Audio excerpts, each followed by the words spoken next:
কি আমাকে চেনেন? মোবাইলটা যদি আমার চেক করেন তাহলে বুঝবেন। না, মোবাইলে আপনি ধরে আমার ভিডিও তো সারা বাংলাদেশের মানুষই দেখে। এখন এই যে আপনি শেরপুর থেকে আমাকে চেনেন না, আমি যে আপনার সাথে দেখা করতেছি, আপনি তো জঙ্গলি হতে পারেন।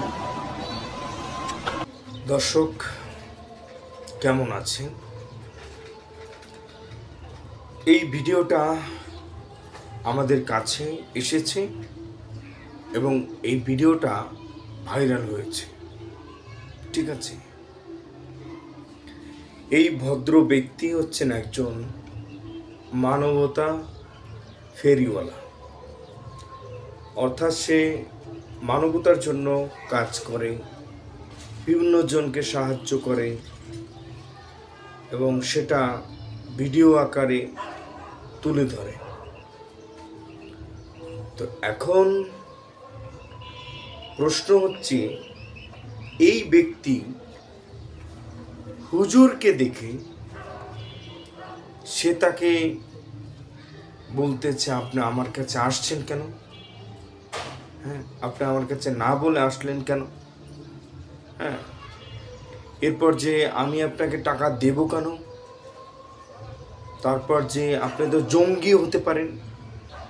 মানে একজন সাধারণ ব্যক্তি, যারা রিক্সাওয়ালা, ভ্যানওয়ালা বা যে কোনো একজন কৃষক, মজুর, সে যদি এই ব্যক্তির সাথে দেখা করতে আসে, তাকে কিন্তু সে জঙ্গি বলবে না। জঙ্গি বলবে না যে আপনি জঙ্গিও হতে পারেন। তাহলে এই ব্যক্তিকে দেখে, এর মাথায় টুপি আছে, গায়ে পাঞ্জাবি আছে, মুখে দাড়ি আছে, মানে এই ব্যক্তির ইসলামিক লেবাস, এই কারণে এই ভদ্রলোক তাকে জঙ্গি হিসাবে মনে করতে পারে, মানে জঙ্গি হিসাবে মনে করতে পারে। তার মানে যারা কোনো আলেম ওলামা যদি সে সাহায্য চাইতে যায় কারো কাছে, তাহলে তার টুপি, তার লেবাস দেখে তাকে জঙ্গি মনে করা যেতে পারে, ঠিক আছে? মানে এর যে বক্তব্য, এই বক্তব্য দ্বারা এটাই বোঝা যাচ্ছে, মানে তার হচ্ছে ইসলামিক যে লেবাসটা সেটাকে আক্রমণ করা, ইসলামিক লেবাস সেটাকে আক্রমণ করার জন্য সে এই ধরনের কথা বলেছে, ঠিক আছে? আরে বেটা, ভদ্রলোক, তোমাকে বলছি, তুমি যেহেতু গরিব অসহায় মানুষের ফেরিওয়ালা, ঠিক আছে, ভিডিও তৈরি করো, সেই ভিডিও আবার অনলাইনে ছাড়ো, সেখানে ভিউ হয়, শেয়ার করে, কমেন্ট করে। কারা করে কমেন্ট? শেয়ার কারা করে? শেয়ার তো এই ব্যক্তিরাই করে। এই যে গরিব অসহায় মানুষগুলো সবাই তোমার ভিডিও দেখে কি দেখে না? এখন তোমার ভিডিওতে যদি তুমি কাউকে সাহায্য করো, তাহলে অন্য কেউ ব্যক্তি যদি অভাব অনটনে থাকে, সে কি তোমার কাছে সাহায্য চাইতে পারে না? একজন মন্ত্রী যদি কাউকে সাহায্য করে, অন্য একজন ব্যক্তি কি তার কাছে তার সমস্যার কথাটা বলতে পারে না? যেহেতু তুমি ফেরিওয়ালা, মানবতার ফেরিওয়ালা, তোমার কাজ হচ্ছে তুমি মানবতার জন্য কাজ করবা, ঠিক আছে? সেটা তুমি না করে তুমি তাকে উল্টা হয়ে প্রশ্ন করেছো, আমার তো বাচ্চার যে দুধ কিনবো সেই দুধের টাকা নেই, অমুক টাকা নেই। মানে এসব মিথ্যে কথা কেন বলতে হবে?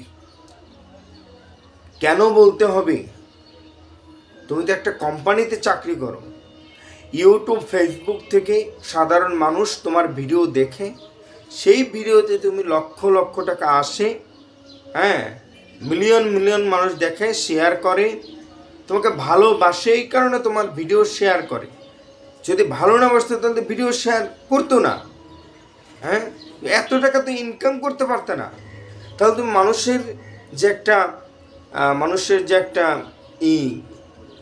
ইমোশনাল, এই ইমোশনটা নিয়ে তুমি এক ধরনের নিজেকে অহংকারী মনে করে যে আমার কাছে আসছেন কেন? হ্যাঁ, আমার বাচ্চার টাকা নেই, অমুক টাকা নেই, তমুক টাকা। তাহলে তুমি কেন মানবতার ফেরিওয়ালা সাজলে? কেন তুমি এই গরিব অসহায় মানুষদেরকে দান করে, সাহায্য করে সেটা কেন তুলে ধরছো? হ্যাঁ, সে হুজুর বলে তুমি তাকে জঙ্গি বলছো? এসব ব্যক্তিরা আসলে উপরে উপরে ভালো সাজে, আর ভিতরে হচ্ছে তাদের খুবই ইসলামের প্রতি বিদ্বেষ, আলেমদের প্রতি বিদ্বেষ। তারা চোখে দেখতে পারে না। মানবতা তো ইসলামে শিখিয়েছে, কোরআন শিখিয়েছে, আলেম ওলামারা শিখিয়েছে, তারাই তো মানবতা শিখিয়েছে। তো তোমার কাছ থেকে কিসের মানবতা? হ্যাঁ, মানুষ তোমাকে ভালোবাসে দিকে তোমার কাছে চায়, তোমার কাছ থেকে তো এই ধরনের ব্যবহার আশা করেনি। তুমি তাকে দিতে পারবে না, জান ভাই আমি আপনাকে দিতে পারবো না। সেটা ক্যামেরার সামনে এসে তুমি সেটা ভিডিও করে তাকে অপদস্থ করেছো, সেটা ভিডিও করে তুমি জাতির সামনে দেখাচ্ছ, মানুষের সামনে তুমি দেখাচ্ছ। এটা আবার কোন ধরনের মানবতা? কোন ধরনের মানবতা? এই ধরনের ব্যক্তিদের কে কঠিন শাস্তি হওয়া দরকার, কঠিন থেকে কঠিন। এদেরকে গ্রেফতার করে আইনের আওতায় এনে কঠিন শাস্তি দেওয়া দরকার। এদের মানবতা বের করে দেওয়া উচিত।